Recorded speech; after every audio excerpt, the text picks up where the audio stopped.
किसी रेसलर का अटायर उनके किरदार का एक अहम हिस्सा होता है। इससे पहले भी बहुत से शानदार अटायर देखे गए हैं, लेकिन कुछ अटायर तो ऐसे थे जिन्हें WWE प्रोग्रामिंग पर दिखाने की परमिशन भी नहीं मिलनी चाहिए थी। ऐसे बहुत से अटायर का डेब्यू बड़े मैचेस में हुआ। हालांकि उनमें से कुछ मैच बहुत ही शानदार थे, लेकिन फैंस का ध्यान उस रेसलर की बेकार अटायर चॉइसेस पर ही टिका रहा। तो जुड़िए हमारे साथ, जहां हम बात करेंगे 10 ऐसे मौकों की जब किसी रेसलर के अटायर ने पूरा मैच खराब कर दिया। Shawn Michaels, Raw 2002। इतने सालों में शॉन माइकल्स ने बहुत सारे अटायर पहने हैं, पर मिस्टर रेसलमेनिया ने भी अपने अटायर को चुनने में गलतियां की हैं। 2002 में एचबीके के छोटे से वर्ल्ड टाइटल रेन के दौरान उन्होंने रॉब वैन डैम से रॉ में रेसलिंग करी थी, लेकिन उनके बीच हुए इस सबसे पहले मैच में एचबीके ने बहुत ही अजीबोगरीब अटायर में लड़ने का फैसला किया, जो कि उनको बिल्कुल ही सूट नहीं कर रहा था। एचबीके ने ब्लैक टाइट्स पहनी, जिनकी दोनों साइड पे एचबीके लिखा हुआ था।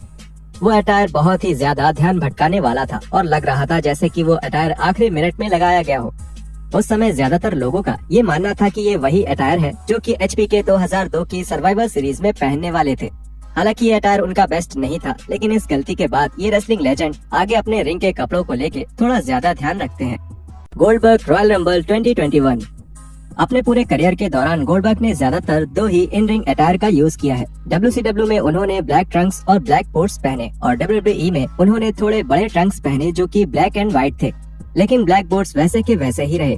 लेकिन 2021 के रॉयल रंबल के दौरान गोल्डबर्ग ने फैसला किया कि अब समय है नए गियर के डेब्यू करने का। गोल्डबर्ग ने ड्रू मैकिंटायर को WWE के टाइटल के लिए चैलेंज किया और इतने बड़े मैच के लिए उन्होंने ब्लैक बैगी शॉर्ट्स पहनने का फैसला किया। वो शॉर्ट्स अच्छे नहीं लग रहे थे और ऐसा लग रहा था जैसे कि पुराने वर्ल्ड चैंपियन सोने के लिए तैयार हैं। ऐसी रिपोर्ट भी सामने आई थी कि गोल्डबर्ग ने ये लुक इसलिए रखा क्योंकि उन्हें रॉयल रंबल इवेंट में रखने का फैसला काफी देर से लिया गया था और उनके पास टाइम नहीं था कि वो रिंग के लिए अपनी शेप में आ सके, इसलिए उन्होंने अंत में आके वो शॉर्ट्स पहनने का फैसला किया।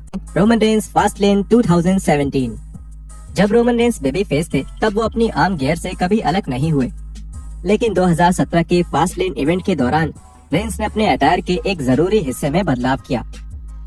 रेंस जब ब्रॉन स्ट्रोमैन से लड़ रहे थे तब उन्होंने उस मैच में ना जाने क्यों स्नीकर्स पहनने का फैसला किया, जो कि बहुत सारे फैंस के लिए ध्यान भटकाने वाला था, क्योंकि पूरे मैच में सब यही सोच रहे थे कि उन्होंने क्यों अचानक अपने लुक को चेंज कर दिया। कॉम्प्लेक्स की जोला प्यूमा के साथ एक इंटरव्यू में रेंस ने बताया कि फास्ट लेन में स्नीकर्स पहन के रेसलिंग करना एक बहुत ही अच्छा एक्सपीरियंस था। मैंने ऐसा बिल्कुल नहीं सोचा था कि सारे स्नीकर हेड सामने आएंगे और इसके बारे में बात करेंगे। मेरे लिए अहम बात यही है कि जो मैं रेगुलर बूट्स पहनता हूँ वो थोड़ा ऊपर आते हैं। वो 8 इंच 9 इंच के हैं, जो कि मेरे काफ के बिल्कुल नीचे तक आते हैं। मुझे एक तरह से एंकल ब्रेसेस पहन के परफॉर्म करना पड़ता था, पर सच में वो अच्छे लगे। वो बहुत हल्के लगे, उनका सोल बहुत ही मुलायम होता है। वो नाइक बूट्स जो मैं पहनता था वो भी अच्छे हैं, पर सच में वो व्हाइट सोल्स वाले जूते वो एक क्लासिक लुक है। मुझे नहीं लगता वो कभी भी स्टाइल से बाहर होंगे। उनके गियर में स्नीकर्स का जुड़ना केवल एक बार का ही हुआ, क्योंकि उन्होंने सैम रॉबर्ट्स के साथ एक इंटरव्यू में कहा कि विंस मैकमैन इस बात से खुश नहीं थे कि WWE के टॉप प्लेयर रिंग में स्नीकर्स पहने। मैंने अपने सोल्स को काफी हद तक मैच करवा दिया था, क्योंकि मैं ब्लैक के साथ अलग रंग पहनने वाला था।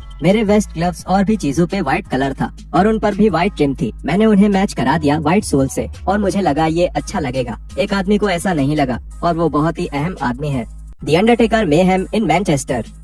किसी रेसलर का गियर खो जाना एक बहुत बड़ी समस्या खड़ी कर सकता है, और यही हुआ था 1998 में जब WWE यूके में मेहम इन मैनचेस्टर को प्रेजेंट करने जा रहे थे। अंडरटेकर का गियर प्रेजेंटेशन के सबसे अहम हिस्सों में से एक है, तो जब उनका गियर एक फ्लाइट में खो गया तब WWE को एक प्लान बी के बारे में सोचना पड़ा। अंडरटेकर की फाइट उस समय केन से होने वाली थी और उसके लिए अंडरटेकर ने कुछ गियर DOA से लेने का फैसला किया, जो कि जाने अनजाने में उस अटायर से भी काफी मिलता जुलता था, जो कि आगे जाकर अंडरटेकर ने अमेरिकन बैडएस कैरेक्टर को दिखाने के लिए पहना था। वो इवेंट VHS पर पूरे यूके में रिलीज तो हो गया, लेकिन WWE ऐसा बिल्कुल नहीं चाहती थी कि वो अपने सबसे बड़े स्टार को ऐसे आधे अधूरे गियर में दुनिया के सामने पेश करे, तो उन्होंने कवर पर डेडमैन की उनके क्लासिक फिनम अटायर वाली तस्वीर इस्तेमाल की, जो कि उस टाइम पर उनका अटायर था।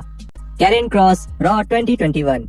जब WWE ने कैरियन क्रॉस को परमानेंट करने का फैसला किया तब उन्होंने आज के समय के सबसे कंट्रोवर्शियल क्रिएटिव डिसीजंस में से एक लिया। जब क्रॉस का मैच रिकोशे के साथ होना तय हुआ तब उनका पूरा लुक, ऑरा और प्रेजेंटेशन बिल्कुल ही बदल दिया गया। क्रॉस के साथ अब स्कारलेट नहीं थी, जो कि फैंस के मन में ये सवाल खड़ा कर रहा था कि वो कहाँ है और वो उनके गिमिक का अहम हिस्सा क्यों नहीं रही। क्रॉस के नए अटायर की बात करें तो WWE और खास तौर पर विंस मैकमैन NXT के पुराने चैंपियन के लिए इससे ज्यादा खराब अटायर नहीं चुन सकते थे। वो एक अजीब सा हेलमेट पहनते थे जिसे देखकर सिर्फ हंसी आती थी।